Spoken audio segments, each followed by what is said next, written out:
प्रसाद सापकोटाका लागि म छोड्न तयार छु भन्नुभएको थियो। तर माओवादीबाट युवा नेता माधव सापकोटा सुबोध चुनावी मैदानमा हुनुहुन्छ र अब नेपाली कङ्ग्रेसको साथ समर्थन र सहयोग त्यहाँ माओवादीलाई कसरी हुँदैछ, समग्रमा देशव्यापी रूपमा माओवादीको चुनावी अभियान पनि कसरी अगाडि बढ्छ र गठबन्धनको सत्ता गठबन्धनमा जुन भागभण्डा भएको छ, भागभण्डा पछिको चुनावी अवस्था र माओवादीले प्राप्त गर्न सक्ने उपलब्धिको विषयमा केन्द्रित रहेर छलफल गर्छौँ। हामीसँग हुनुहुन्छ नेकपा माओवादी केन्द्रका पोलिट ब्युरो सदस्य एवं सिन्धुपाल्चोक क्षेत्र नम्बर 1 का उम्मेदवार माधव सापकोटा सुबोध। आउनुहोस्, उहाँलाई स्वागत गरौँ। यहाँलाई स्वागत छ। धन्यवाद। आराम हुनुहुन्छ? ठिक छ। निकै तनावमा हुनुहुन्थ्यो, अहिले चाहिँ अलि अनुहार उज्यालो भएको छ है? खासै धेरै तनावमा छैन। राजनीति भनेकै यो एउटा चुनौतीहरूको सामना गर्ने, आरोह अवरोहहरूको व्यवस्थापन गर्ने, त्यसकारण मैले धेरै ठुलो तनाव त त्यस्तो केही लिएको छैन। माहौल बन्दैछ? उत्साहित छु म। 1 नम्बर क्षेत्र सिन्धुपाल्चोकको 1 नम्बर क्षेत्र राष्ट्रिय चर्चाको विषय बन्यो होइन? मोहन बहादुर बस्नेत नेपाली कङ्ग्रेसका नेता, उहाँ कुनै हालतमा छुट्ने अवस्थामा हुनुहुन्थेन, अन्तिममा टिकट तपाईँले फुत्काउनु भयो। मान्छेहरूले भनेका छन् क्या, मोहन बस्नेतलाई माधव सापकोटाले लखेटी छाड्यो, लखेट्नु भयो? होइन, म त्यो शब्दसँग सहमत छैन। खास गरी दुईटा पार्टीका बीचको गठबन्धन भयो। प्रिन्सिपल के बन्यो भने जसले जितेको छ, जितेका क्षेत्रहरू जितेकै घटकहरूले राख्ने भन्ने एउटा प्रिन्सिपल बन्यो। गठबन्धनको कार्यदलले त्यो प्रस्ताव गर्यो र शीर्ष नेताहरूले त्यसलाई अनुमोदन गर्नुभयो। त्यसरी हेर्दा 1 नम्बर क्षेत्र माओवादीलाई, 2 नम्बर क्षेत्र नेपाली काङ्ग्रेसलाई पर्यो। प्रिन्सिपल्ली हल भयो। मोहन दाइले अन्तिमसम्म 1 नम्बरबाटै उठ्छु भन्ने आफ्नो अडान राख्नु भएकै कुरा साँचो हो। तर फेरि प्रिन्सिपल्ली हल भइसकेपछि सहजतापूर्वक त्यसलाई स्वीकार गरेर 2 नम्बरमा उहाँ नोमिनेसन हालिवरी निर्वाचन अभियानमा गइ नै सक्नुभयो। यसरी हेर्दा नहुँदासम्म दाबी हुने कुरालाई स्वाभाविक मानिन्छ। मैले त्यसलाई केही अन्यथा ठानेको पनि छैन। तर अब फेरि हामी एउटा अभियानमा गइ नै सक्यौँ। त्यसकारण अहिले अब मैले ज्यादाभन्दा ज्यादा आफ्ना लागि, त्योभन्दा ज्यादा मोहन दाइलाई जित्नका लागि क्षेत्र नम्बर 2 मा मेहनत गर्ने, मोहन दाइले 1 नम्बर क्षेत्रमा आफ्नो पङ्क्तिलाई परिचालित गर्ने। यसरी हेर्दा हामी सहजतापूर्वक दुवै क्षेत्रमा 6वटै सिटमा विजय हासिल गर्छौँ। अहिले तपाईँले भन्नुभयो नि सैद्धान्तिक सहमति कार्यान्वयन भयो भन्नुभयो नि, तर व्यक्तिको नाममा चाहिँ बेइमानी गर्नुभयो तपाईँहरूले भन्छन् नि काङ्ग्रेसीहरू। त्यस्तो कुरा होइन। तपाईँ 165 वटा 330 वटा क्षेत्र हेर्नुभयो भने दलहरूलाई निर्वाचन क्षेत्र विभाजन गरियो र को व्यक्ति अगाडि सार्ने भन्ने कुरा सम्बन्धित दलले नै निर्णय गरेको। जस्तो अग्नि सापकोटाका लागि मोहन बहादुर बस्नेत छोड्न तयार हुनुभयो। अन्तिमसम्म अग्नि सापकोटा उम्मेदवार बनाउने भनेर माओवादीले भन्यो। अन्तिममा चाहिँ अग्नि सापकोटाका नाताले भतिज तपाईँ माधव सापकोटा उम्मेदवार बन्नुभयो। यो चाहिँ राजनीतिक बेइमानी भयो भनेर काङ्ग्रेसीहरूको टिप्पणी छ क्या अहिले पनि। रामचन्द्रजी, मलाई अब के लाग्छ भने पास्ट इज पास्ट, विगत गइसक्यो। अब नयाँ ढङ्गले कसरी जाने, आज हामी कहाँ केन्द्रित छौँ भने सिन्धुपाल्चोकको गठबन्धनलाई कसरी कसिलो बनाउने र 6वटा सिट कसरी चाहिँ हामीले विजय हासिल गर्ने भन्ने हामी छलमलमा छौँ। र हामी एउटा हिसाबले मसक्कै आँटेर अगाडि गइसक्यौँ। हिजो मात्रै हाम्रो पार्टीको के अरे सिन्धुपाल्चोकका सबै दलहरूको, गठबन्धन घटक दलहरूको बिचमा बसेर पार्टी प्रमुखहरूले एउटा स्टेटमेन्ट दिइसक्नुभयो। आफ्ना पार्टीले सर्कुलर जारी गरिसक्यो। हामी अब संयुक्त कार्यक्रमहरू तय गरेर अगाडि गइ नै सक्यौँ।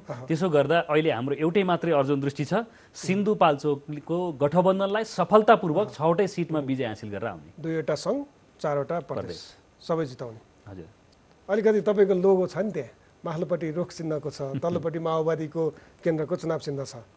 यो लगाएर हिँड्न कतिको सजिलो लागिरहेछ? स्वाभाविक। यसमा धेरै अप्ठ्यारो मान्नुपर्ने कुरा के छ र, किनभने गठबन्धनमा छौँ। म गठबन्धनको साझा उम्मेदवारको रूपमा छु। म अहिले माओवादीभित्रका नेता कार्यकर्तासँग भन्दा ज्यादा नेपाली काङ्ग्रेसका साथीभाइहरूसँग अन्तर्क्रिया, छलफल, बैठक, भेला, प्रशिक्षणहरूमा बढी केन्द्रित छु। यसरी हेर्दा मलाई धेरै असजिलो केही लागेको छैन। सहजै महसुस गरेर अन्तर्घुलित भइरहेको छु। काङ्ग्रेसमा एउटा चलन छ नि दाई भन्ने, क्या जसलाई पनि दाई भन्ने होइन? माओवादी एमालेको कमरेड भन्ने चलन। यो कमरेडी भाषा र दाई भाषामा चाहिँ अब अन्तर्घुलित हुँदै हुनुहुन्छ नि तपाईँहरू। कतिको त्यसमा चाहिँ कतिको भाषिक सहजता चाहिँ कतिको छ? कहिलेकाहीँ त फुत्किएर कमरेड आइहाल्दो रहेछ होइन। तर बिस्तारै अब बानी पर्दै गएको छ। केही हप्ताहरूमा बिस्तारै बानी पर्दै गएको छ। मलाई लाग्छ अब यो सहज हुँदै जाला। जे होस्, जिल्लामा एउटा भड्केला जस्तो भएको माहौल चाहिँ अहिले सङ्लिन थाल्यो। अब सङ्लियो, ठिक हो, पानी सङ्लो बगिरहेछ। तपाईँले ठिकै भन्नुभयो। अब अलि संशयपूर्ण दृष्टिले हेरिएको थियो हाम्रो जिल्ला र हाम्रो क्षेत्रको गठबन्धनलाई। आजसम्म पुग्दाखेरि म अहिले यो फेस टु फेसमा जहाँ छु, यो कार्यक्रमसम्म बस्दा पूर्ण आत्मविश्वास र दृढताका साथ म भन्न सक्छु सिन्धुपाल्चोकको गठबन्धन देशभरिकैबाट शिक्षा लिने गरी नै देशभरिले सिक्ने गरिकन यसको सन्देश आउँछ। जस्तो अब सिन्धुपाल्चोक भन्ने बित्तिकै मोहन बहादुर बस्नेत नेपाली काङ्ग्रेस भन्ने बित्तिकै सिन्धुपाल्चोकमा मोहन बहादुर बस्नेत। अब एक हिसाबले भन्दाखेरि उहाँको मन अहिले खुस छ जस्तो लाग्दैन, किनभने उहाँ क्षेत्रै छोड्नु पर्यो, आफ्नो थाक थलै छोडेर अर्को ठाउँमा पुग्नु परेको छ। त्यो अवस्थामा उहाँलाई चाहिँ उहाँको मन बेखुस बनाएर तपाईँले जित्ने आधार बन्छ त? होइन, यसमा त केही माछापछि गरेर या कुनै जालजेल तिग्दम होइन। गठबन्धन घटकले र राजनीतिक पार्टीहरूले गरेको निर्णय हो। त्यो कुरा मैले भन्दा ज्यादा मोहन दाइले नै भनिसक्नु भएको छ। उहाँले सबै सार्वजनिक कार्यक्रममा सिन्धुपाल्चोकको गठबन्धनलाई सफल पार्नुको विकल्प छैन भन्ने कुरा दिइसक्नु भएको छ। मैले अघि नै पनि भने निर्णय नहुँदासम्म सशक्त दाबी राख्नु नेचरल कुरा हो र निर्णय भइसकेपछि त्यसलाई परिपालना गर्नु हामी सबैको दायित्व हो भन्ने कुरा मोहन दाइले नै राखिसक्नु भएको छ। मलाई लाग्छ यसरी हेर्दाखेरि त्यो बारेमा धेरै बहस गर्नुपर्ने अब जरुरी छैन। तपाईँले त्यो भनिरहँदाखेरि मान्छेहरूले टिप्पणी गरेका छन् क्या सामाजिक सञ्जालहरूमा, त अहिले त सबै चिज छ सामाजिक सञ्जालमा। सिन्धुपाल्चोकै तपाईँकै क्षेत्रका एकजना मतदाताले सरेश नेपाल माधव सापकोटाका लागि चुनौती होइन, मोहन बस्नेत चुनौती हो भनेका छन्। के तपाईँलाई चाहिँ के लाग्छ? अब तपाईँले भनिसक्नुभयो कुनै पनि अवरोध छैन, अप्ठ्यारो छैन भनिसक्नुभयो, तैपनि तपाईँलाई कता कता मनभित्र चाहिँ मेरो चुनौती त सरेश नेपाल होइन मोहन बस्नेतै हो भन्ने लाग्छ मनभित्र? त्यो बिल्कुलै होइन। मैले भने सिन्धुपाल्चोकका दुईटा प्रतिनिधि सभा क्षेत्रमा 1 नम्बरबाट माओवादीको निर्णय अनुसार गठबन्धनको साझा उम्मेदवारका रूपमा म प्रस्तुत भएको छु। 2 नम्बरमा नेपाली काङ्ग्रेसको निर्णय अनुसार गठबन्धनको साझा उम्मेदवारका रूपमा मोहनबहादुर बस्नेत हुनुहुन्छ भन्दा यसरी हेर्दा सबैतिर हामी जित निकाल्ने गरी एउटा एकता कायम गरेर अगाडि गइसकेका छौँ। मलाई लाग्छ धेरै ठुलो चुनौती प्रतिस्पर्धामा आउनुभएको उहाँहरू पनि हुनुहुन्न। गठबन्धन एकताबद्ध एक ढिक्क भएर अगाडि जाँदाखेरि सहजतापूर्वक जित निकाल्न सकिन्छ। हामी सबै अहिले मैले छलफल गर्दा नेपाली काङ्ग्रेसका साथीहरू र समाजवादीका साथीहरू, समाजवादीको त एउटा सिटै छैन त्यहाँ अझ, र पनि फेरि समानुपातिको मत रक्षा गर्ने र भोलिको आगामी दिनमा आउने निर्वाचनहरूलाई समेत मध्यनजर गरिकन अगाडि जाँदाखेरि गठबन्धनलाई कसिलो बनाएर शानदारपूर्वक र फराकिलो मतअन्तरका साथ जित्दा मात्दै हामी सबैको राजनीतिक भविष्य उज्जवल हुन्छ र यो राजनीतिक संस्कार हुन्छ भन्ने कुरामा गठबन्धन घटकभित्रका सबै नेता कार्यकर्ताहरू एकमतले लागेको सबैले बुझेका छन्। मैले भन्दा ज्यादा भनेपछि तपाईँलाई गठबन्धन भित्रबाट अहिले मैले भने नि मोहन बस्नेत चुनौती हो कि होइन भन्दा त्यो पनि होइन, सरेश नेपालसँग त तपाईँको भिडन्तको कल्पनै गर्नु भएको छैन। होइन, म अब प्रतिस्पर्धा त छ भइहाल्छ। म अहिले धेरै उहाँका बारेमा आलोचना र टिप्पणी गर्न त्यति धेरै उत्साहित छैन।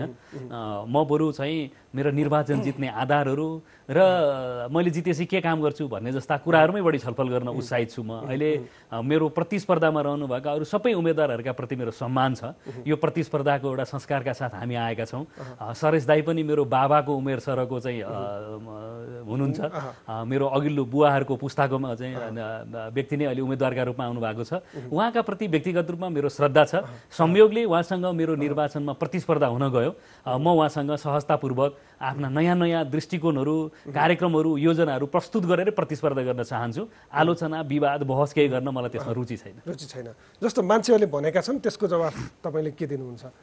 के भनेका छन् भने प्राविधिक कारणले मोहन बस्नेत यो पटक 1 नम्बर क्षेत्रमा जानुभएको, 2 नम्बर क्षेत्रमा जानुभएको हो। उहाँको अर्को चुनावमा आउने ठाउँ, लड्ने ठाउँ त्यही 2 नम्बर हो। अब आफ्नै प्रतिस्पर्धी जन्माएर उहाँले तपाईँलाई कसरी साथ दिनु होला भनेर भनेका छन् क्या मान्छेहरूले? अब मलाई त्यस्तो लाग्दैन। यो भोलिसम्मको मतलब यो अहिले एउटा चर्चा छ, खास गरिकन सरेशजीको वरिपरिको टिमको एउटा विश्लेषण र सामाजिक सञ्जालमा म त्यो कुरा देख्छु। दुईटा पार्टी मिलेर गठबन्धन हुँदा त नजितेको क्षेत्रमा भोलि एक्लै लड्दाखेरि त झन् प्रतिकूल र चाहिँ मतलब खराब परिस्थिति हुन्छ। र एउटा दोस्रो कुरा, म मोहन दाईको प्रतिस्पर्धी हुँदै होइन। मोहन दाईलाई मैले नेताका रूपमा श्रद्धा गरेको छु, स्वीकारेको छु। मोहन दाई मेरो नेता हो। त्यसरी हेर्दाखेरि भोलिसम्मको कुरा गर्दाखेरि पनि हरेक हिसाबले मोहन दाई मेरो नेता हो। त्यस अर्थमा हेर्दाखेरि म मोहन दाईको प्रतिस्पर्धी पनि होइन, म मोहन दाईको कार्यकर्ता हो। मोहन दाई मेरो नेता हो अहिलेको सन्दर्भमा, समग्र हिसाबबाट कुरा गर्दा हरेक हिसाबले। सिन्धुपाल्चोकमा सबभन्दा धेरै कम्युनिस्ट र काङ्ग्रेस बीचको तिक्तता कहीँ छ भने सिन्धुपाल्चोकमा सबभन्दा धेरै छ। मोहन बस्नेतको बेला बेलामा आउँछन् नि कम्युनिस्टप्रतिको धारणा, होइन? टिप्पणी कतिसम्म गरे मान्छेले भने माधव सापकोटा मोहन बस्नेतलाई भेट्न जानुभयो, उहाँले भेट्न चाहनु भएन। त्यस्तो अवस्था हो र? बढी अफवाहपूर्ण हो। यो टिकटको निर्णय हुँदै गर्दा र नोमिनेसनको अवस्थासम्म जाँदा मोहन दाईलाई डेङ्गी भएको थियो र उहाँ अस्वस्थ भएर आराममा हुनुहुन्थ्यो। अहिले पनि हाम्रो हार्दिकतापूर्वक सौहार्दपूर्ण वातावरण संवाद चलिराखेको छ। त्यसैले बिरामी भएको बेलामा त म माधव सापकोटाले मात्रै होइन कि अरू कसैले पनि भेटेको छैन। जब उहाँ पूर्ण स्वस्थ भएर अहिले काममा लागिसक्नु भएको छ, हामी हार्दिक सौहार्द चाहिँ संवादमा छौँ।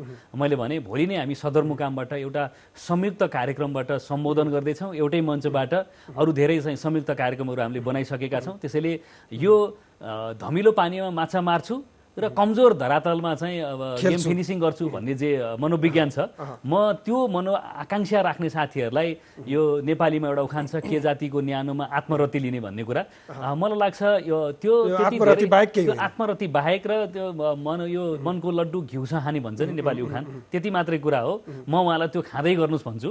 र तपाईँले अघि नै भन्नुभयो तिक्ततापूर्ण होइन, हामी खुला बहस पनि गर्छौँ सिन्धुपाल्चोकमा।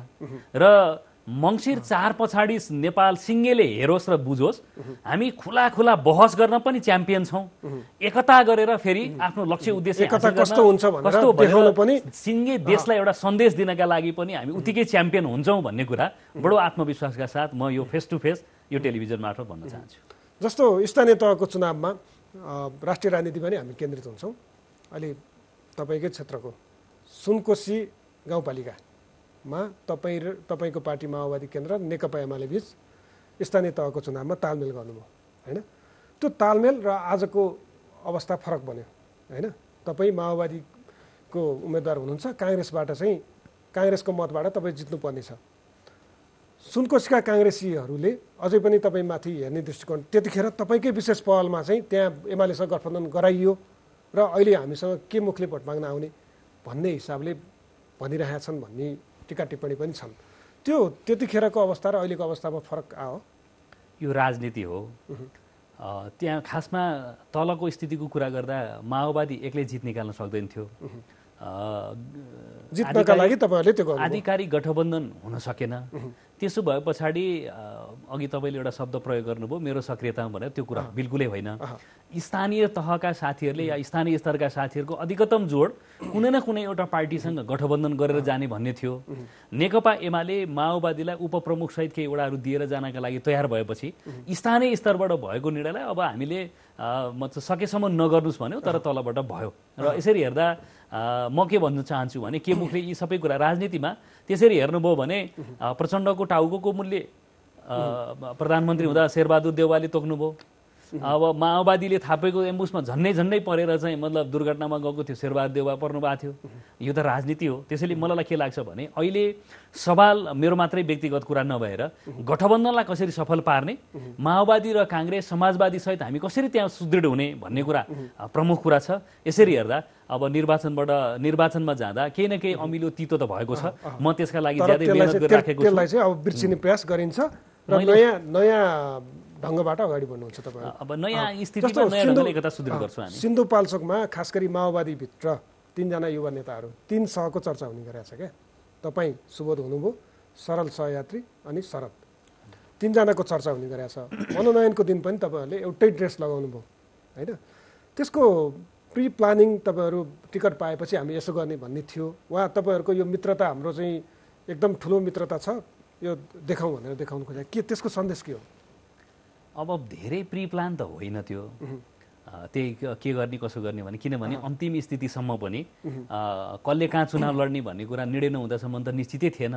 मलाई भन्न दिनुहुन्छ भने मै प्रतिनिधि सभा आउँछ कि आउँदैन भन्ने अन्तिम स्थितिसम्म नि ढुक्क थिएन भन्दा त्यो प्री प्लान गर्ने समय र परिस्थिति नै थिएन। तपाईँ ढुक्क त हुनुहुन्थ्यो? अघिल्लो दिन उम्मेदवार चाहिँ म हुन्छु भन्नेमा त थिएँ, सङ्घमा हुन्छु कि प्रदेशमा हुन्छु कहाँ हुन्छु त्यो कुरा त निश्चित थिएन। सङ्घमा नभएपछि प्रदेशमा हुन सक्ने सम्भावना पनि थियो। तर म के भन्छु भने त्यो धेरै पुरानो प्री प्लान थिएन। अघिल्लो दिन 3 बजे 3:30 बजेतिर हामीले टिकट रिसिभ गऱ्यौँ तिनैजनाले एकैचोटि। टिकट रिसिभ गरेपछि हामीले के भन्यौँ भने एकपटक एउटा एकताको सन्देश दिउँ न त भन्ने हिसाबले हामीले तत्काल पसलमा गएर रेडिमेड सर्ट प्यान्ट किनेर लगाएको हो। त्यसको पछाडि एउटा कुरा के थियो भने एकताको एउटा सन्देश दिने सुरुवातदेखि। जित्नका लागि नि हामी एकताबद्ध छौँ, जितिसके पछाडि पनि सिङ्गै सिन्धुपाल्चोकको चाहिँ विकास निर्माण र त्यहाँको चाहिँ सेवाका लागि हामी एकताबद्ध छौँ भन्ने कुराको एउटा सन्देश जाओस्, युवाहरूले अलिकति नयाँपनका साथ सोच्छन् भन्ने कुरा आशा जे तलबाट गरिएको छ। हामी कहाँ नवीनताका साथ सोच्ने पनि प्रकारको स्टाइल छ भन्ने कुरा जाओस् भनेर एउटा एकताको एउटा त्यो सन्देश भयो। अर्को चाहिँ यो बिचमा चाहिँ तपाईँ र खास गरी शरदको बिचमा सम्बन्ध तिक्ततापूर्ण छ भनेर हल्ला चलाइएको थियो वा तिक्ततापूर्ण थियो, त्यसलाई मेट्ने प्रयास गर्नुभयो? तिक्तता त म भन्दिनँ। स्वभावैले 1 नम्बर नआउँदाखेरि 2 नम्बर हुँदाखेरि म प्रतिनिधि सभामा हुन्छु कि भन्ने आकाङ्क्षा उहाँले राख्नुलाई म धेरै अस्वाभाविक ठान्दिनँ, हामीले ठानेका नि छैनौँ। तर म के यहीँबाट सार्वजनिक रूपमा के भन्न चाहन्छु भने बाहिरबाट त्यस्तो, तर यस बिचमा हामीका बिचमा जति संवाद अरू कसैले गरेको छैन देशभरि। हामीले कसरी लैजाने समग्र गठबन्धनको रक्षा गर्दै हामी आफै अरू कसरी जाने, समग्र पार्टीभित्रको पङ्क्तिका साथीहरूलाई कसरी सुरक्षित गर्ने, हाम्रो मात्रै सवाल त भएन नि, अरू धेरै हामीले भन्दा ज्यादा मेहनत गरेका, योगदान गरेका, लगानी गरेका कमरेडहरू पनि हुनुहुन्छ पार्टीभित्र भन्दा यी सबै यावत प्रश्नहरूका बारेमा गम्भीरतापूर्वक हाम्रै बिचमा सबभन्दा धेरै चाहिँ अन्तर्क्रिया संवाद छलफल भएको छ। तपाईँहरूकै बिचमा बहस हुन्छ, तपाईँहरूकै बिचमा नेतृत्वको लागि प्रतिस्पर्धा हुनु पनि स्वाभाविक हो। ठिकै हो। त्यो तपाईँ एकताका नाममा निरपेक्ष प्रकारको चाहिँ एउटा रहस्यमय एकता पनि अर्थपूर्ण छैन। हामी सङ्घर्षसहितको एकता, बहस छलफलका माध्यमबाट एउटा निष्कर्ष निकाल्ने, त्यो निष्कर्षलाई फेरि एकताबद्ध भएर कानुन गर्ने। आज मात्रै होइन, युद्धकालदेखि अझ युद्धभन्दा अगाडि विद्यार्थी सङ्गठनमा म विद्यार्थीको जिल्ला अध्यक्ष हुँदै गर्दा उहाँ उपाध्यक्ष हुनुहुन्थ्यो युवराजी, हामी सँगसँगै काम गर्दै आयौँ। आज मात्रै होइन, विद्यार्थी आन्दोलनमा हामीले काम गर्दै गर्दाखेरि पनि जिल्लामा त्यस्तै मजाले बहस पनि गर्ने र सँगसँगै प्रतिस्पर्धा नि गर्ने, एकले अर्कालाई चाहिँ फेरि परिपूरक भूमिकाका रूपमा सहयोग पनि गर्ने। हामी यो कल्चरबाट विकास भएर आएको अहिलेसम्म छ। जस्तो अब युवाको कुरो आउँछ नि, खास गरी चुनावको उम्मेदवार छान्ने क्रम चलिरहँदाखेरि तपाईँको पार्टीको, काङ्ग्रेसको, एमालेको तिनटै पार्टीका युवा नेताहरूले अभियान चलाए 50-50 भनेर। निश्चित युवाहरूले मात्रै अवसर पाए। त्यो मध्येमा अब उमेर सकिन लागेको युवामा तपाईँ पनि पर्नुहुन्छ होइन।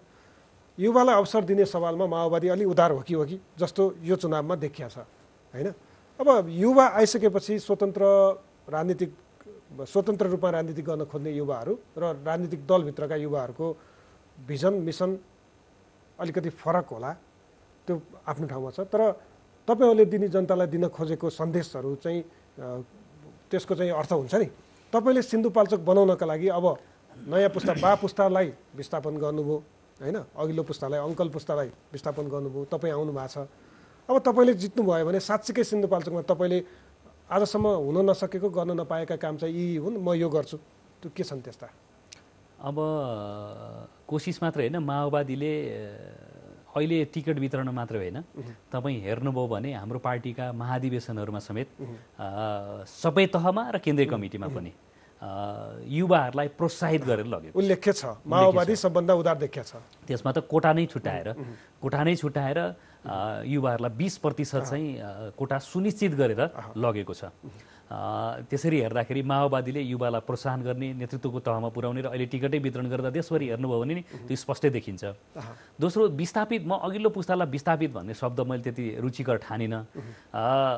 मलाई के लाग्दछ भने स्वतन्त्र राजनीति गर्नेहरूले त त्यही विस्थापनको नारा सम्माननीय सभामुखले पनि त्याग गर्नुभयो।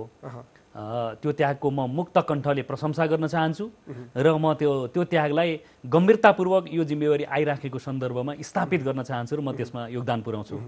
1 नम्बर क्षेत्र छोडेर 2 नम्बरमा गएर फेरि अहिले मोहन दाइले मलाई जिताउनका लागि नि जे चाहिँ सहयोग गरिराख्नु भएको छ, हामी सँगै गएका छौँ। अर्थात् उहाँले 1 नम्बर छोडेर 2 नम्बर जानु भनेकै मलाई युवालाई समेत उहाँले जे मतलब अगाडि बढाउन चाहनुभयो त्यो पनि मैले एउटा त्यागकै रूपमा स्वीकार गरेको छु, बुझेको छु। भन्दा अग्नि सापकोटा र मोहन बस्नेत दुवैजनाले त्याग गरेर म युवा र नयाँ जेनेरेसन नयाँ अनुहारलाई अगाडि ल्याउनु भएको छ।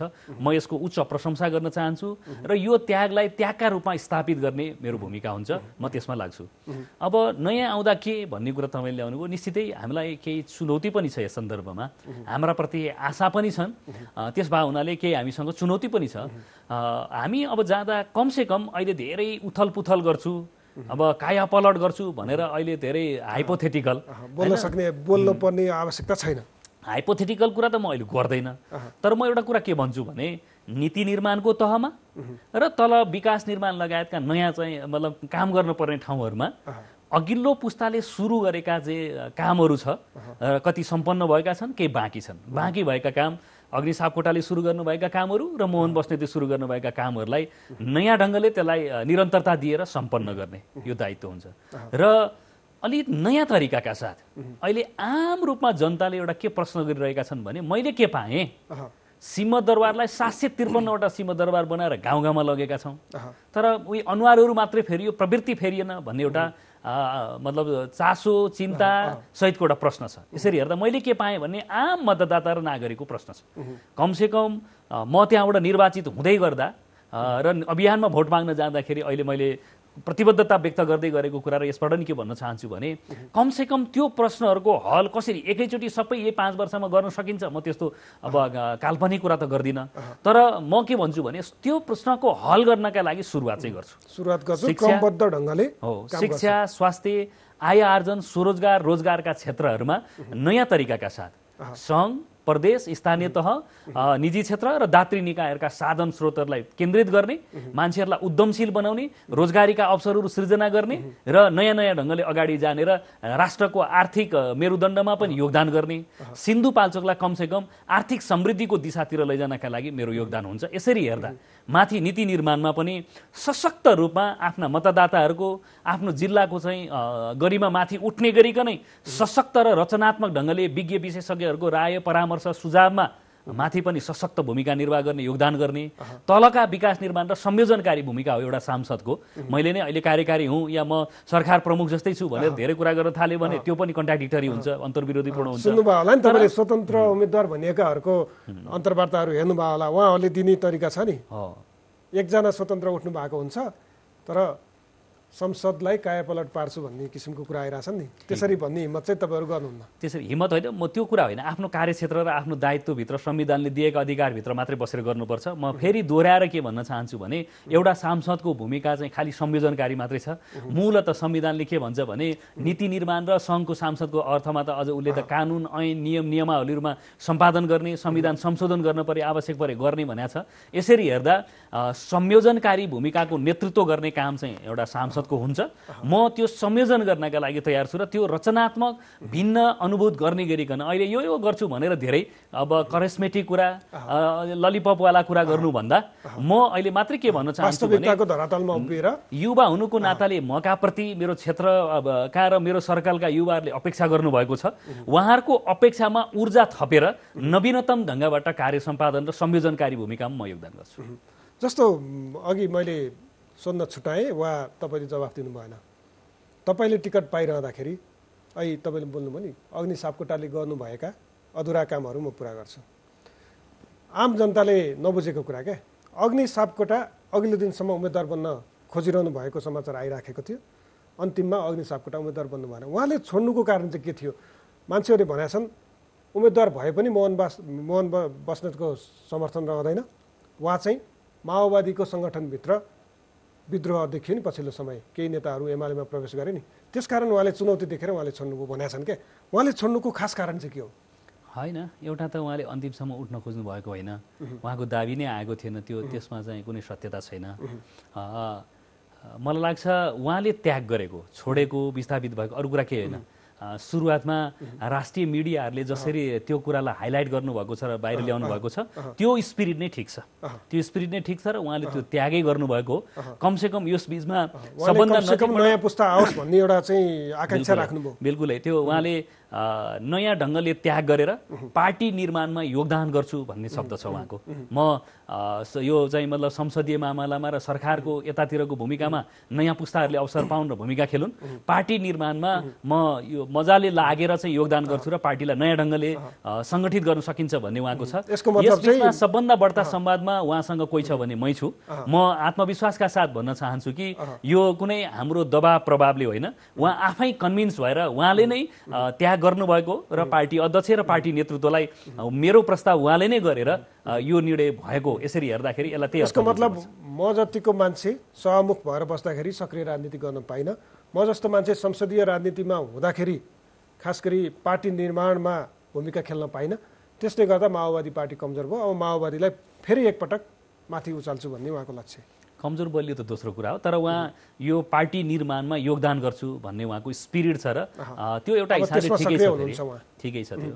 जस्तो अब राष्ट्रिय राजनीतिको कुरा गरौँ, तपाईँ माओवादीको पोलिट ब्युरो सदस्य, निर्णायक तहको नेता होइन, सत्ता गठबन्धन भयो, माओवादीले खास गरी पछिल्ला भाषणहरू, प्रचण्डका पछिल्ला भाषणहरू, माओवादीका अन्य नेताका पछिल्ला भाषणहरू के थिए भने कमसेकम नेकपा एमालेलाई यो निर्वाचनबाट खास गरी तपाईँहरूले भन्नुभएको लोकतन्त्रको रक्षा र संविधानको रक्षा, केपी ओलीले 2 पटक गरेको संसद विघटनलाई त्यो अवैधानिक हो र केपी ओलीलाई वैधानिक बाटोमा ल्याउनका लागि धुलो चटाउँछौँ।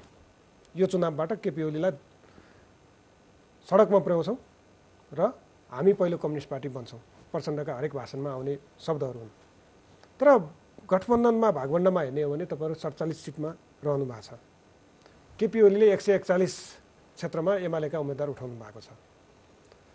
सरसर्ती हेर्दाखेरि तपाईँहरूले भने जस्तो कमसेकम यो निर्वाचनमा चाहिँ केपी ओलीलाई सडकमा पुर्याउने अवस्था चाहिँ नरहने भयो होइन। अब खास गरी अहिले कुरा के हो भने म एमाले आम रूपमा सबै एमालेभित्र भएका नेता कार्यकर्ताहरूका प्रति आलोचना गर्ने पक्षमा छैन, तर तपाईँ मूल नेतृत्व केपी ओलीलाई हेर्नुभयो भने खास गरिकन नेकपा हुँदाखेरि नेकपा ध्वंस गर्ने उहाँ आफै हो, किन पहिलो अध्यक्ष नै हुनुहुन्थ्यो। त्यसरी हेर्दा कम्युनिस्ट आन्दोलनले त यसको त्यही अर्थमा मूल्याङ्कन गर्नेछ, किनभने केपी ओलीलाई प्रथम अध्यक्ष बनाउँदा समेत एउटा एकताबद्ध भएको कम्युनिस्ट आन्दोलन ध्वंस गर्नुभयो, ध्वंसकारीका रूपमा उहाँ मतलब एउटा हिसाबले गएको छ उहाँको समेत। पछिल्लो चरण यो टिकटका निर्णयहरू सम्पादन गरेको एकल नाम सर्वसहमत रूपमा अछामबाट भीम रावलको सिफारिस भएको र सिफारिसै प्रदेशमा भएको सिफारिसै नभएको अर्को साथीलाई चाहिँ टिकट दिने, घनश्याम भुषालहरूलाई पाखा पार्ने, सुरेन्द्र पाण्डे जस्ताहरूले चाहिँ टिकटका लागि एकदमै कसरत गरेर लबिङ बढाउनु पर्ने जे सिनेरियो आयो नि 13 भाइका प्रतिको उहाँले चाहिँ डन्डा चलाउनु। तपाईँहरूको एकल विश्लेषण हो कि होइन? त्यो त जीवन व्यवहारमा देखे होइन र त्यसो भनेर रामजनजी मेरो कुरा मैले भनेको होइन नि, मैले यो विश्लेषण गरे होइन। अहिले मैले जे कुरा भनेको छु अछामबाट भीम रावलको एक्लै नाम आएको होइन, अब त्यो त भएन। 13 भाइहरूलाई कहाँ स्याक गर्यो हेर्नुहोस् त।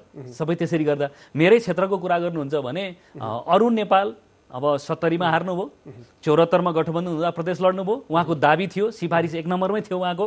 अब के कारणले अरुण दाईलाई टिकट दिएन भन्दा अरुण दाईको टिकट त उहाँ 13 भाइतिरको हिजो चाहिँ माधव नेपालको टिममा भएको कारणले नि टिकट नभएको हो भन्दा पार्टीभित्रको सिनियरिटीको कुरा गर्दा उहाँ त अहिले नै पोलिट ब्युरोमा हुनुहुन्छ, स्थायी समितिमा हुनुपर्ने त्यो नि पर्नु भएको छैन भन्दा भिन्न मत राख्नेहरूलाई जसरी उहाँले चाहिँ डन्डा चलाउनु भएको छ, यो प्रवृत्तिबाट के कुरा स्पष्ट देखिन्छ भने उहाँ कम्युनिस्ट चरित्रको रहन सक्नु भएन।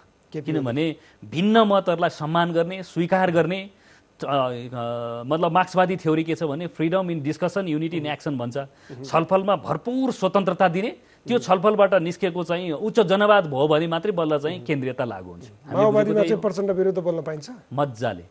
तपाईँ जति धेरै प्रचण्डलाई नजर जुदाएर आलोचना र बहस गर्नुहोस् उहाँ उति उत्साहित हुनुहुन्छ, तर बाहिरपट्टि गएर ब्याकबाइटिङ गर्नुभयो त्यो राम्रो होइन, हामीले पनि भनेका छौँ। भन्दा नजर जुदाएर प्रचण्डसँग बहस गर्नुहोस्, त्यस्ता युवाहरूसँग उहाँ उत्साहित हुनुहुन्छ। हामी बाहिर एउटा हिसाबले नेतृत्वका प्रति रक्षा गर्छौँ, जे निष्कर्ष भएर आउँछ त्यो लाइनको हामी प्लिड गर्छौँ। तपाईँले देख्न पाउनुभयो भने प्रचण्डसँग हामीले गरेका बहस पार्टीभित्रका महाधिवेशनहरूमा सबभन्दा धेरै खरो ढङ्गले बहस गर्ने मध्येका युवाहरूमध्ये हामी पर्छौँ भन्दा यसरी हेर्दा। तर हामीलाई नै सबभन्दा धेरै प्रोत्साहित गरेर जिम्मेदारी दिएर अगाडि लैराख्नु भएको छ, त्यहीँबाट जीवन व्यवहार प्रस्तुत हुन्छ नि। केपी ओलीको गुनासो के छ भने नि तपाईँहरूले नि सुन्नु भएको छ।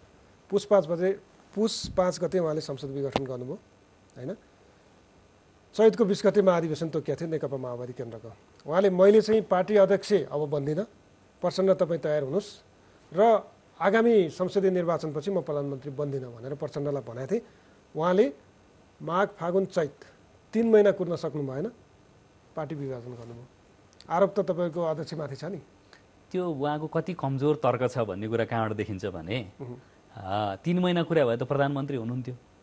एउटा प्रधानमन्त्रीसँग प्रचण्डले होइन, उहाँले पार्टी अध्यक्ष होइन, मैले सबै भने पार्टी अध्यक्ष प्रधानमन्त्री। तपाईँले भनेको कुरा ठिकै पनि हो, केपी ओलीले दिन नि सक्नुहुन्थ्यो होला 3 महिना 4 महिना 6 महिना 1 वर्ष पछाडि जति होस्, जति महिना पछि होस्, प्रधानमन्त्री पार्टी अध्यक्ष आउँथ्यो, त्यसमा केही दुविधै थिएन। नेकपा भएर नेकपाको महाधिवेशन भएर भोटै गर्दाखेरि प्रचण्डलाई अध्यक्ष हुनबाट कसैले रोक्न सक्दैन थियो। तर एउटा पार्टीको अध्यक्ष र एक थान प्रधानमन्त्री भन्दा राष्ट्रको भाग्य र भविष्य सबैभन्दा ठुलो भएको हुनाले राष्ट्र रक्षाका निमित्त प्राप्त उपलब्धिहरूको रक्षाका निमित्त चाहिँ उहाँले यो स्टेप लिन पर्ने थियो, लिनुभयो, सही गर्नुभएको छ। किनभने दुई पटक संविधान विघटन गर्नु निमोट्नु भनेको त यो संविधानै ध्वंस गर्नु हो नि। संविधानै रहँदैन, राष्ट्रै रहँदैन भने प्रधानमन्त्री भए नि के भयो, नभए नि के भयो। 3 महिना कुरेर पार्टीको अध्यक्ष बन्देको भए आज 47 सिट ल्याऊ भनेर भन्ने अवस्था त हुँदैन थियो नि। दिने ठाउँमा हुनुहुन्थ्यो नि त प्रचण्ड। मान्छेहरूले त्यो पनि भन्छन् नि। होइन, मैले भने नि संविधानै नरहने, राष्ट्र नै नरहने स्थितिमा प्रधानमन्त्री पार्टी अध्यक्ष प्रचण्डले त्यो मानिदिनु भएको थियो भने त संसद विघटन हुन्थेन होला। त्यो कुरा होइन, त्यो कुरा त्यसो भए त उहाँले नि 3 महिना कुरा भए हुन्थ्यो नि त। किन विघटन गरेर त 3 महिनापछि गरे भए हुन्थ्यो। त्यो तर्कमा कुनै दम छैन, त्यो असाध्यै कमजोर काइते तर्क छ त्यसका पछाडि। मैले भने म फेरि पनि आत्मविश्वासका साथ भन्छु, त्यस चरणमा सबभन्दा नजिकबाट अध्यक्ष कमरेड प्रचण्डसँग हामीले नै साक्षात्कार गरेका छौँ, हामी नै नजिकबाट छलफल गरेका छौँ, कैयन प्राविधिक भूमिकाहरूमा समेत हामी गएका छौँ अध्यक्षलाई सघाउने हिसाबले नजिकबाट। त्यो चरणमा म अहिले धेरै प्राविधिक कुरा निर्वाचनका मुखमा यस्तो सार्वजनिक रूपमा भन्न चाहदिनँ। तर म के भन्छु भने धेरै आन्तरिक प्राविधिक कामहरूमा समेत अध्यक्षलाई नजिकबाट सहयोग गरेको हिसाबले मलाई कमसेकम के कुरा थाहा छ भने यो सम्पूर्ण रूपमा उपलब्धिहरूको ध्वंस गर्नका निमित्त खड्गौली लाग्नुभएको थियो। त्यो रक्षा गर्नका लागि उहाँ त कोही पार्टीहरू आएनछन् भने नि एक्लै भयो नि सडक सङ्घर्ष गर्ने भनेर माइती घरको चिसो चाहिँ सडकमा गएर सुरु गरे हो। हामी नै गएको, उहाँका पछाडिपट्टि हामी नै बसेका थियौँ भन्दा त्यस पछाडि बिस्तारै नेपाली काङ्ग्रेस छलफल भयो, अदालतमा मुद्दा हाल्न जाने बेला सँगै भयो भन्दा माइती घरको सडक र सर्वोच्च अदालतको चाहिँ गेटबाट सुरु भएको गठबन्धन हो यो। यसरी हेर्दा यो यति बेलाका लागि अनिवार्य थियो, आवश्यक थियो। अहिलेको आवश्यकता यही हो भनेपछि अब यति भनिरहँदाखेरि माओवादीको पोलिट ब्युरो सदस्य हुनुहुन्छ, वाम एकताको प्रयास पछिल्लो समय प्रचण्डले गर्नुभयो नि। बाबुराम भट्टराईले त माओवादीकै चुनाव चिन्हमा लड्न सहमत गराउनुभयो। जो कम्युनिस्ट सुन्नै नचाहने बाबुराम भट्टराई हुनुहुन्थ्यो, उहाँ अहिले माओवादीकै चुनाव चिन्हमा हुनुहुन्छ। उहाँले आफ्नो बुहारीलाई समानुपातिकमा राख्नुभयो, पिएलाई प्रदेश सभामा उठाउनुभयो, छोरीलाई सङ्घमा उठाउनु सफल हुनुभयो होइन। र वाम एकताको विषय जसरी चल्यो, समाजवादी केन्द्र निर्माणको विषय चल्यो नि, माधव नेपालहरूसँग पनि वार्ता भयो, अझ एउटै घोषणापत्रको विषयमा पनि छलफल भयो। तैपनि अब यो चुनाव अगाडि त्यसको त्यो वाम एकताको विषय चाहिँ अवसान भयो होइन त। अहिले त अब सम्पूर्ण रूपमा हामी साझा उम्मेदवार भएर अगाडि गइसक्यौँ। मलाई लाग्छ यो त बेमौसमको बाजा जस्तो हुन्छ अहिले त्यो छलफल गर्नु भनेको। तर म के अपिल गर्न चाहन्छु यो चाहिँ लोकप्रिय च्यानल मार्फत भने नेकपा एमाले भित्र भएका इमान्दार क्रान्तिकारीहरूले केपी ओलीलाई राम्रोसँग सबक सिकाउने चाहिँ अवसर हो अहिले। यो यदि यो भस्मासुर प्रवृत्ति हुनुभएको केपी ओलीलाई यो अवसरमा मजाले शिक्षा सिकाउनु भएन भने तपाईहरु सबैका हाडखोर भेटिनेवाला छैन। यदि कम्युनिस्ट आन्दोलनलाई नि बचाएर लिएर जाने तपाईहरु सबैका हाडखोर बचाउने हो भने एमाले भित्रका क्रान्तिकारीहरूलाई, म त्यसभित्रको एउटा स्वार्थी, त्यसभित्रको एउटा गिरोह प्रकारको जे समूह झुण्ड छ त्यो झुण्डका प्रति त मेरो केही कुरा छैन। त्यसभित्र एउटा कम्युनिस्ट कल्चरबाट आएका चाहिँ नि क्रान्तिकारी कमरेडहरूलाई, योद्धाहरूलाई के अपिल गर्न चाहन्छु भने खड्गप्रसाद ओलीको भस्मासुर प्रवृत्ति जे छ त्यो भस्मासुर प्रवृत्तिलाई रूपान्तरण गराउनका लागि नै एउटा धक्का आवश्यक छ। यो धक्का दिने एउटा अपूर्वत चाहिँ अवसर हो। यो अवसरलाई तपाईहरुले गुणात्मक ढंगले अवसरमा बदल्नुहोस्, म यो अपिल गर्न चाहन्छु। त्यसको मतलब केपी ओलीलाई उहाँले उठाएका उम्मेदवारलाई भोट नहाल्नुहोस्। मैले भनिहाल्ने पर्याप्त, यो बुझ्नेलाई इशारा काफी छ। भस्मासुर प्रवृत्तिका माथि कहिलेकाहीँ भित्र सङ्घर्ष गर्न नसक्दा प्रवृत्तिसँग बाह्य ढंगले पनि सङ्घर्ष गर्नुपर्छ। यो भस्मासुर प्रवृत्तिलाई तह लगाउने, कम्युनिस्ट आन्दोलनलाई कहाँ लगेर जोड्ने हो, किनभने बौलाको राँगो जसरी हिँडिराख्नु भएको छ नि उहाँ अहिले, घाइते भएर बौलाको राँगोले कति धेरै सत्यानाश पार्छ, कति मान्छेलाई त्रास फैलाउँछ। नेकपा एमाले भित्रका इमान्दार क्रान्तिकारीहरूलाई राति सुत्ने बेला मलाई लाग्छ कहिलेकाहीँ काँडा त्रसित हुनुहुन्छ केपी ओलीको प्रवृत्तिबाट। त्यो प्रवृत्तिले यत्रो ठुलो उपलब्धि र राष्ट्रलाई 5 वर्षपछि धकेले नि, त्यसको त हामीले इमान्दारपूर्वक चाहिँ समीक्षा गर्नै पर्छ नि। म केपी ओली यो चुनावमा समग्र रूपमा देशव्यापी रूपमा केपी ओली नेतृत्वको एमालेबाट तपाईँहरू कतिको त्रसित हुनुहुन्छ? म के भन्छु भने केपी ओली प्रवृत्तिसँग टर्सिन त किन पर्यो र? त्यसले क्षति तुलाइसक्यो। उहाँ अध्यक्ष भएको केन्द्रीय कमिटीको सदस्यका हिसाबले मैले नि काम गरेँ 3.5 वर्ष। तर मेरो कुरा के छ भने व्यक्तिगत रूपमा राम्रो छवि भएका खास केही मानिसहरू आउनुपर्छ, प्रतिपक्ष नि एउटा ठिक्कको साइजमा हुनुपर्छ, आओस्, त्यसमा रहोस्।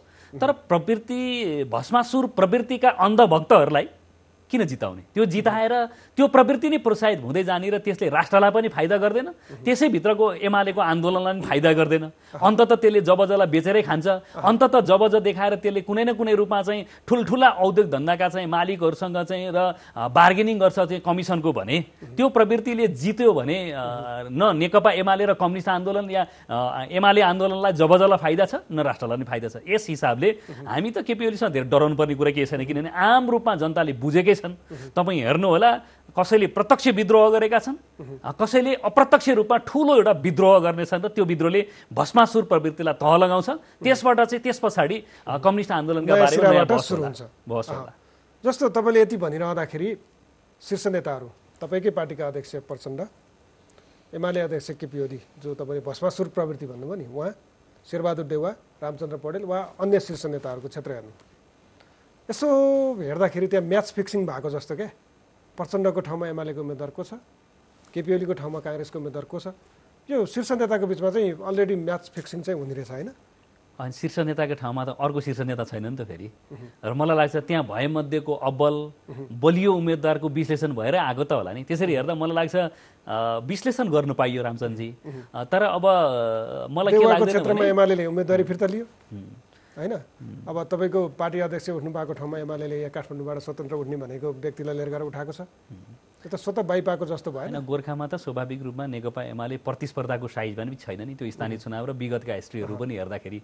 म यसलाई सर्टकटमा के भन्न चाहन्छु भने शीर्ष नेताका क्षेत्रमा त्यही हाइटका अरू नेताहरू खोजेर पाइँदैन।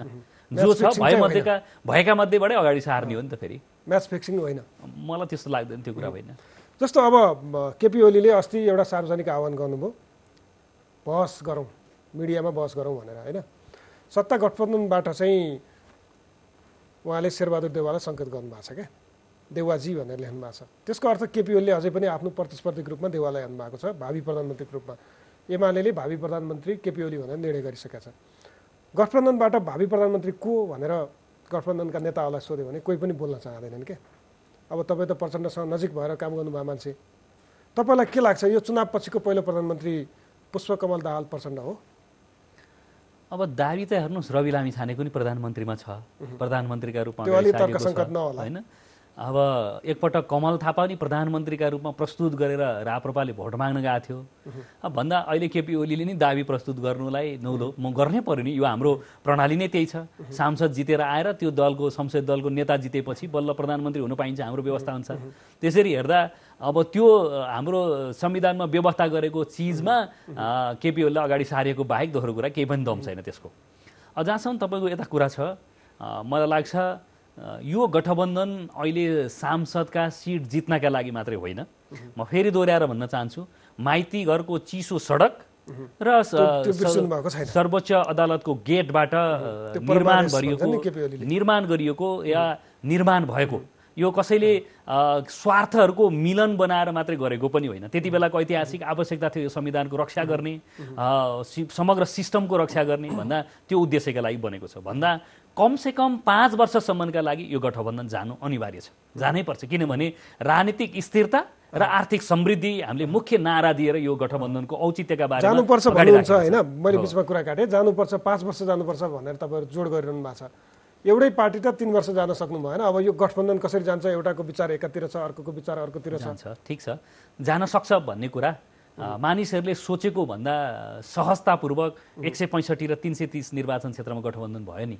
त्यसबाट के देखिन्छ भने नेतृत्वको निर्णयलाई दुवैतिर र सबैतिर घटकहरूभित्र सबै पाँचै दलभित्र चाहिँ लागू हुन्छ भन्ने कुरा त्यहाँ देखियो र मलाई लाग्छ यदि यो गठबन्धन 5 वर्षसम्म गएन भने स्वार्थको रूपमा बदलिन्छ। त्यो औचित्य पुष्टि गर्नका निम्ति यो स्वार्थ समूह होइन, यसले राष्ट्र र जनताको हितलाई केन्द्रमा राखेर यो गठबन्धन बनेको छ भन्ने कुरा पुष्टि गर्नका निमित्त पनि 5 वर्षसम्म यो गठबन्धन जानु अनिवार्य छ, जानुपर्छ। तपाईँले अघि भनेका राष्ट्रपति, प्रधानमन्त्री, सभामुख, अरू विभिन्न जो पावर सेयरिङका कुराहरू छ त्यो मलाई लाग्छ आपसी रूपमा हल हुन्छ। किनभने त्यो एउटा प्रकारको नेतृत्वका तहमा सायद अब समझदारी पनि भएको छ, आलो पालो प्रधानमन्त्री हुन्छ र अरू सत्ताका चाहिँ चिजबिजहरूमा पावर सेयरिङ भएर जान्छ। आलो पालो हुन्छ। पहिलो प्रधानमन्त्री प्रचण्ड हो कि होइन, मेरो प्रश्न त्यो थियो। पहिलो उहाँहरूका बीचमा अहिले केही कुरा आएको छैन। म त्यही पार्टीको एउटा चाहिँ जिम्मेवारी भएको हुना र सार्वजनिक रूपमा नआएको कुरालाई मैले अहिले भन्ने कुरा माओवादीको दाबी त रहला नि। स्वाभाविक मैले भन्दा त पहिलो प्रधानमन्त्री अध्यक्ष कमरेड प्रचण्ड हुनु नै न्यायसङ्गत हुन्छ। किनभने अहिले सामान्य प्रधानमन्त्री नेपाली काङ्ग्रेसका सभापति शेरबहादुर देउवाले इलेक्सन गराउनु भयो 2टा र अब जाँदाखेरि त्यो हुन्छ। तर पनि शीर्ष तहका नेताहरूले नै आपसी रूपमा समझदारी गर्ने विषय भएको हुनाले हामी तलका कार्यकर्ताले यसका बारेमा धेरै छलफल गर्नु कुरा मिठो सजिलो हुन्छ जस्तो मलाई लाग्दैन। त्यो उहाँहरूका समझदारीका बिचमा हामीले भन्दा म माओवादी पार्टीको पोलिट ब्युरो सदस्य छु र प्रतिनिधि सभा क्षेत्र नम्बर 1 बाट सांसदका रूपमा उम्मेदवार छु अहिले। मैले भन्दा 5 वर्षसम्म यो गठबन्धन बचाएर लैजानुपर्छ। यो गठबन्धनलाई सुदृढ सबल चुनाव पछाडि पनि बलियो बनाउनका लागि म योगदान गर्छु, किनभने पार्टीको पनि केन्द्रीय निकायमा काम गरिराखेको छु र म सांसदका रूपमा पनि प्रस्तुत भएको छु। यसरी हेर्दा किन 5 वर्ष लानुपर्छ भने राजनीतिक स्थायित्व या स्थिरता र त्यसको जगमा आर्थिक समृद्धि। यदि त्यसो भएन भने यो गठबन्धनको औचित्य रहँदैन। म निर्धक्कतापूर्वक मतदाताहरूलाई, आम नेपाली जनसमुदायलाई के अपिल गर्न चाहन्छु भने 5 वर्ष यो गठबन्धन जानुपर्छ। हामी अब केन्द्रीय रूपमा पनि भूमिका खेलेको हुनाले लैजानका लागि योगदान गर्छौँ र पार्टीका आदरणीय नेतृत्वहरूलाई त्यो अपिल गर्छौँ। अन्तिममा चाहिँ अब तपाईँको जिल्लाको प्रश्न फेरि सोधेँ। तातोपानी नाका, अस्ति चिनिया कम्युनिस्ट पार्टीका शीर्ष नेता नेपाल भ्रमणमा आउनुभयो। उहाँले पनि नाका खुलेको घोषणा गरेर जानुभयो।